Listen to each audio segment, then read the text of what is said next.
क्या होता है जब आपका अतीत एक साए की तरह आपका पीछा करने लगे? एक ऐसा अतीत जिसके बारे में आपको खुद भी नहीं पता क्या हो। अगर आप एक अनजान गांव में अपनी विरासत लेने जाएं और वहां के लोग आपकी विरासत नहीं बल्कि आपकी खाल उतारने का इंतजार कर रहे हो। नमस्ते दोस्तों, और स्वागत है आपका पिक्चर एक्सप्लेन चैनल पर। आज हम एक ऐसी मूवी की घनी अंधेरी गलियों में उतरेंगे जो आपको जड़ से हिला देगी। इसका नाम है इम्पेटिकोर। डायरेक्टर जोको अनवर की ये फिल्म सिर्फ जंप स्केयर्स नहीं बल्कि एक ऐसी कहानी है जो पीढ़ी दर पीढ़ी चले आ रहे एक श्राप, लालच और इंसानी वहशत को दिखाती है।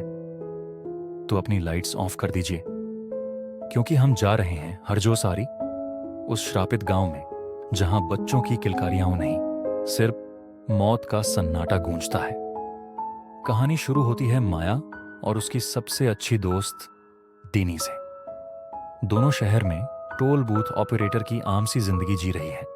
पैसों की तंगी है, भविष्य का कोई ठिकाना नहीं। माया एक अनाथ है जिसे उसकी आंटी ने पाला था और उसे अपने माता पिता के बारे में कुछ भी नहीं पता सिवाय एक पुरानी धुंधली सी फोटो के। एक रात माया के टोल बूथ पर एक अजीब सी कार आकर रुकती है।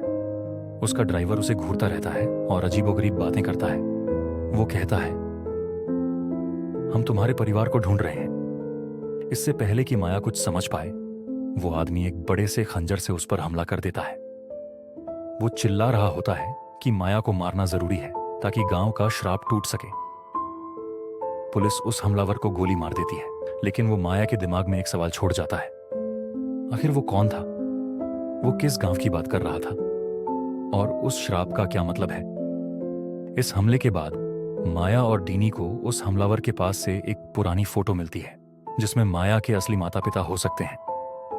फोटो के पीछे लिखा होता है गांव का नाम, हरजोसरी। दोनों दोस्त प्लान बनाती हैं।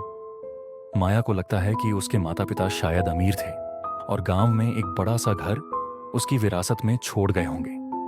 अगर वो घर मिल जाए तो उसे बेचकर उनकी सारी आर्थिक परेशानियां खत्म हो सकती हैं। यही सोचकर माया और दीनी शहर की जिंदगी को पीछे छोड़कर उस अनजान दूर दराज गांव हरजोसारी के लिए निकल पड़ती हैं। उन्हें क्या पता था कि वो विरासत ढूंढने नहीं बल्कि एक जीते जागते नरक में कदम रखने जा रही हैं। हरजोसारी गांव आम गांव जैसा बिल्कुल नहीं है। यहां अजीब सा सन्नाटा है। लोग उन्हें ऐसे घूर रहे हैं जैसे उन्होंने कोई भूत देख लिया हो।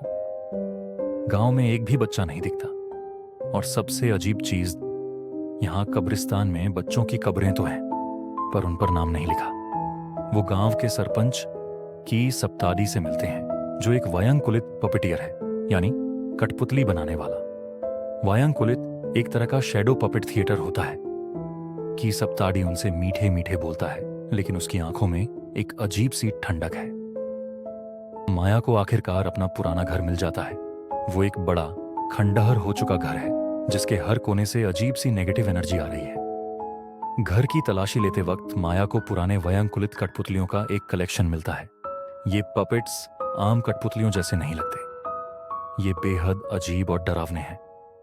इसी बीच दीनी गांव वालों से घुलने मिलने की कोशिश करती है ताकि घर बेचने के लिए कोई खरीदार मिल सके।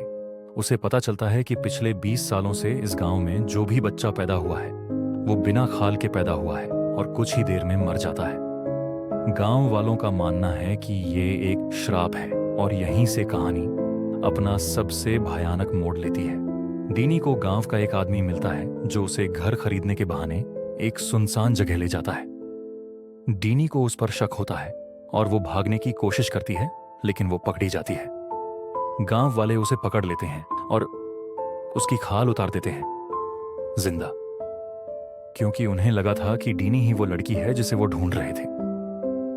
जब उन्हें पता चलता है कि डीनी वो नहीं है तो वो उसकी लाश को लटका देते हैं। उधर माया अपनी दोस्त का इंतजार कर रही है, इस बात से अनजान कि डीनी अब इस दुनिया में नहीं रही। अब वक्त है पर्दे के पीछे छिपे राज को जानने का। यह श्राप आखिर है क्या और इसकी शुरुआत कैसे हुई? कहानी जाती है 20 साल पीछे। गांव में एक अमीर कठपुतली बनाने वाला रहता था, दोनों। उसकी एक बेटी थी, रायु। दोनों अपनी बेटी से बेहिसाब प्यार करता था। गांव के सरपंच सप्तादी को दोनों की दौलत से जलन थी। उसने डोनो की बेटी रहायु का खून कर दिया।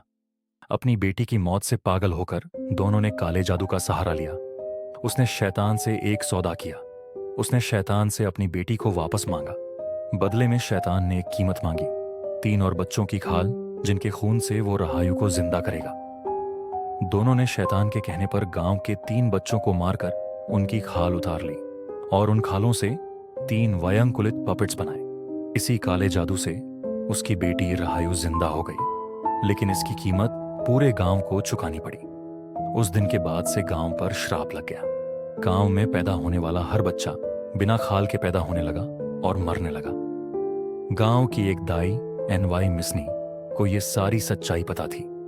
उसने गांव वालों को बताया कि इस श्राप को तोड़ने का एक ही रास्ता है, दोनों के खून से पैदा हुई उसकी बेटी रहायु को ढूंढो और उसकी खाल उतारकर उन 3 कठपुतलियों पर चढ़ानी होगी, जिनकी खाल से वो जिंदा हुई थी।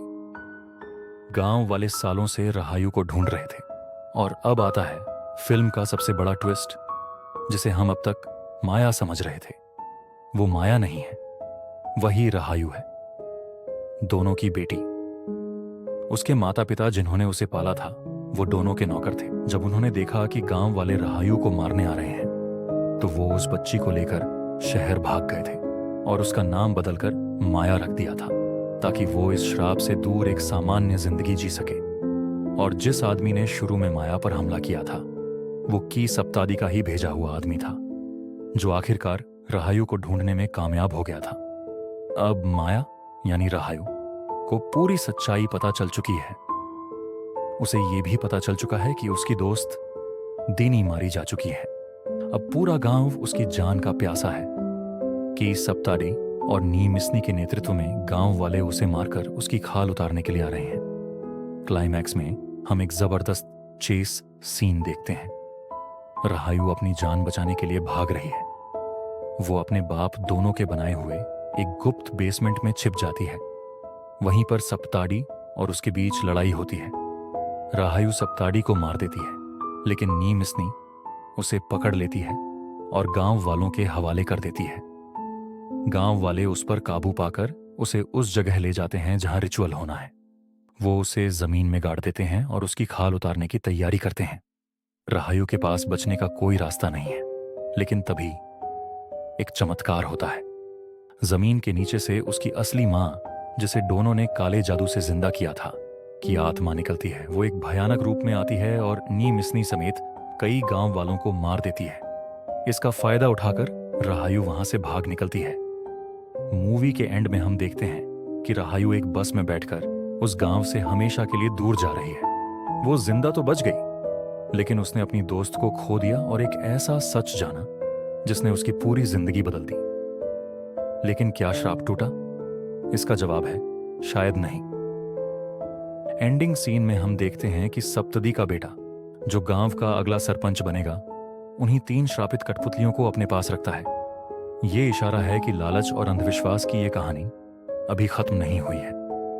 ये श्राप शायद एक पीढ़ी से दूसरी पीढ़ी तक चलता रहेगा।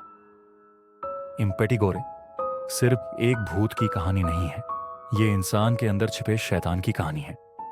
ये दिखाती है कि कैसे दुख, लालच और निराशा इंसान को जानवर से भी बदतर बना सकती है। ये फिल्म बताती है कि असली हॉरर भूत प्रेत नहीं, बल्कि वो लोग हैं जो अपने फायदे के लिए किसी भी हद तक गिर सकते हैं। तो आपको इम्पेटिगोर मूवी कैसी लगी? क्या आपके हिसाब से रहायु को उस गांव से भाग जाना चाहिए था या उसे अपने पिता के किए की सजा भुगतनी चाहिए थी? अपने विचार नीचे कमेंट्स में जरूर बताइएगा।